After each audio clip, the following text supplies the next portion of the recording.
My name is Chantel Henwood. My pronouns are they, them, and I am a current student at ADA studying a Bachelor of Arts, majoring in sociology with 2 minors in media studies and gender studies.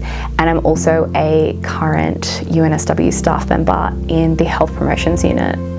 I would describe my gender as slightly ambivalent. I identify as non-binary, and I always say I use that term just because it has better PR. Most people tend to know what non-binary is, but really if I had to define it for myself, it would be much more fluid, much more kind of irrelevant. I'm the first person in my family to go to university, but I'm also a mature age student. In my high school, I struggled a lot with learning challenges and disability and mental health issues, and it just really impacted my studies. And I always felt like it was out of reach for me. I just kind of never considered it for myself. I remember my first class so perfectly, and I was like, this is it. This is everything that I've been looking for. And I just haven't looked back since. I think that the world really likes to have clear-cut definitions, and when you don't necessarily want to fit within something that's very defined, the world doesn't often leave a lot of room for fluidity and change,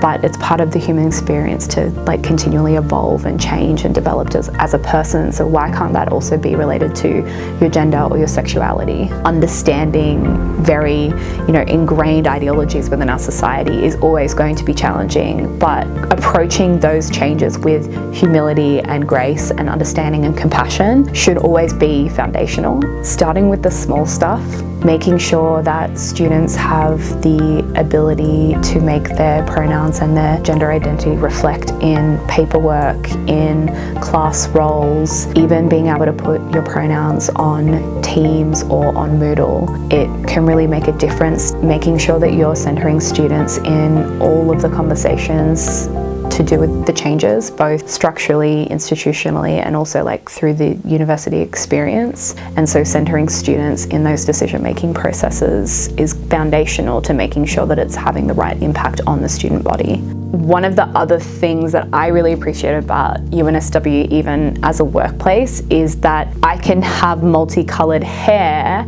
and wear clothes that aren't necessarily associated with professionalism, and it doesn't affect my standing within the community of whether or not I can do my job. It's just really nice to know that I can show up as myself and how I'm feeling that day and have it reflected in my clothing and my makeup and my hair, because these are all things that they're really important in terms of affirming my gender. My advice to anyone starting at UNSW who might be queer or might be exploring their gender is to take every advantage of all the opportunities that this community offers you. There is so much there for you to engage with and learn more about the people that inhabit the community.